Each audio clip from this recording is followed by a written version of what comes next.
YouTube! So today we're going to take a look at the Hottoys 501st Battalion Clone Troopers. And the version we'll be looking at is the deluxe edition, so it will also feature the 501st Phase 1 helmet and the orange colored helmet from the Ahsoka Battalion. Let's start posing.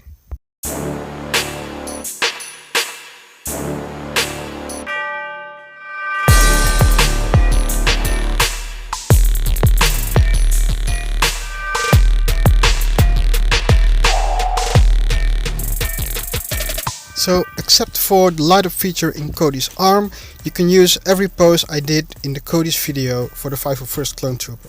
If you haven't seen it yet, be sure to check it out. I'll leave the link in the description below. So, this first pose is a pose I remember doing while doing the first pose session with Commander Cody. So, as for this pose, to get this pose, especially the front leg, you'll need to pop the foot off, then change the shin armor backwards, and then pop the foot back on, or else you won't be able to get the angle in the foot. So for this video I decided to mainly focus on poses that Commander Cody couldn't do for some reason. In this instance it's because Commander Cody didn't have the bomb. So we went from a crouching pose to a bit higher of a crouching pose. So for this pose you don't need to change the shin guard. And of course this is both previous poses combined. So, from the previous pose where the clone is preparing the bomb, I went to this pose where either a bomb or a droid popper is being rolled onto the floor. As you can see, slight adjustments had to be made. The front leg is bent more, so the reverse shin guard isn't necessary anymore, and the upper body is tilted forward. Now next up will be some poses of the clones going into battle. And this first pose again is a pose I used already in the Cody video, but that one was a picture and now you'll see it on a 360 rotating base. As I've said in the Cody video, usually when you do a running pose you try to juxtapose the arm position towards the leg position, but when a character is doing something very specific, in this case the clone is pointing forward with his left arm, then you can keep the shoulder at the same position. So obviously this is another pose that Commander Cody couldn't do because the 501st are the ones having a jetpack. The jetpack is such a great accessory, and also the flame thrust effects are really well done. You can even angle them a bit just to play with direction of movement. Just make sure when you try to insert them into the jetpack to hold the jetpack at the connection point so you don't break off the jetpack pieces. And this is the combined pose of the previous two. So for the next poses I decided to use the 332nd helmets. I tried to think of a pose where the clone could shoot the missile and look at the target at the same time. I'll be the first to admit that this is not very subtle, but somehow it was kinda satisfying to see the missile flying around. I think it reminded me of a rotating childhood toy or something, hanging from the ceiling.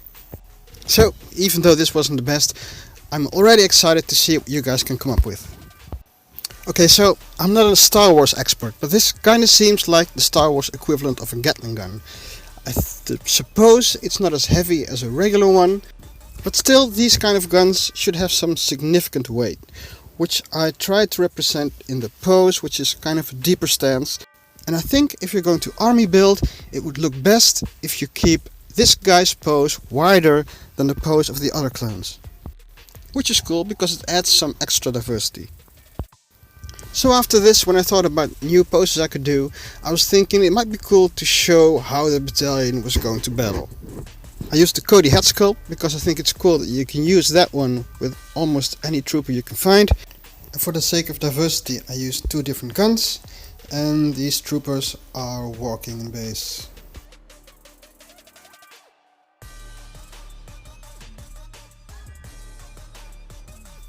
So the next poses we'll be looking at the dynamic stand. And I know if you're looking at this pose alone, it might look a bit weird. What I was going for was a pose for two clone troopers descending from flight. So for this pose to make sense, you really need two or more clone troopers. So this was the second clone trooper, also descending from flight, just touching the ground.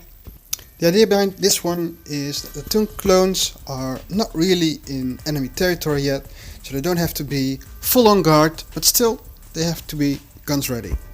So that's why the guns are low and they kind of look relaxed. And as you can see, hopefully, these are the two previous poses and together they make a lot more sense. Okay, so after that one I went for another one on the flight stand, and this one was with the RPG kind of weapon. And this is a combined pose. And then, just when I thought I was done doing these poses, the third one arrived at my doorstep. And I thought, well, 3 is a little squad, so I thought it would be fun to show the squad in different phases of the missions. And so, for the first pose, I have the 3-man squad walking from base. And to keep this pose and the follow-up poses interesting, I tried to use 3 different variants of guns. And I think that applies to whenever you're army building figures. So for the next pose, I wanted to show the team standing over their equipment waiting for instructions for the mission.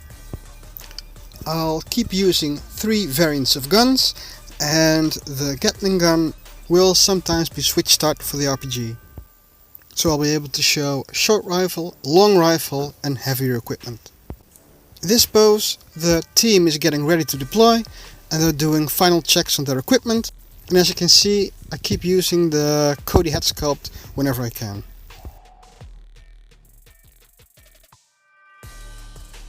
In this pose the team is already on their mission and they haven't encountered any enemies yet, so they can still be at ease.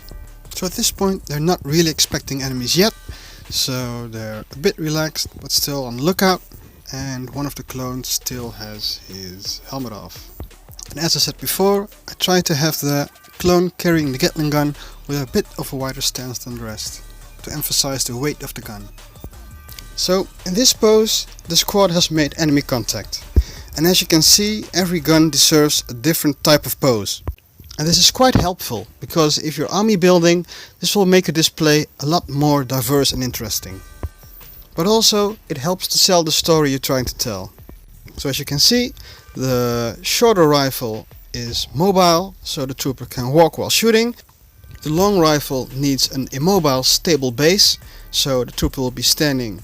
And the Gatling gun will have the widest stance to illustrate that that one is the heaviest rifle around.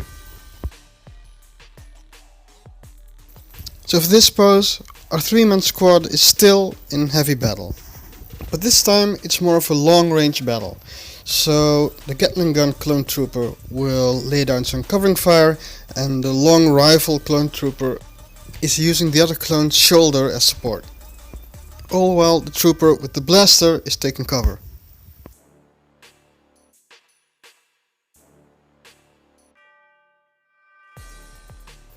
So after this, the enemy is retreating and the 2 clones with the jetpacks are going off for the chase. And as always, if you're trying to army build these, try to give every pose a little bit different, like changing the angle or change the way they're holding the guns, just to make the setup a bit more interesting. As for these poses, I used different guns, which will also change the way they carry their guns, because the longer rifle, because of its weight, will kind of drag behind the figure. And I also changed the angle of flight. I really love posing these 501st troopers, because they have such a presence.